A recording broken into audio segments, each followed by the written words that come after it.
You ask Tiger to solve. This deals with linear equations with one unknown.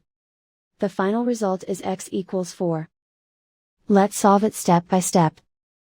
Simplify the expression. Expand the parentheses. Simplify the arithmetic. Group like terms. Simplify the arithmetic. Group all constants on the right side of the equation. Subtract 16 from both sides.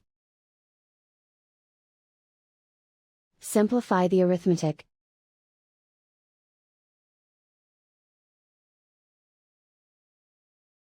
Isolate the x. Divide both sides by 9. Simplify the fraction. Find the greatest common factor of the numerator and denominator.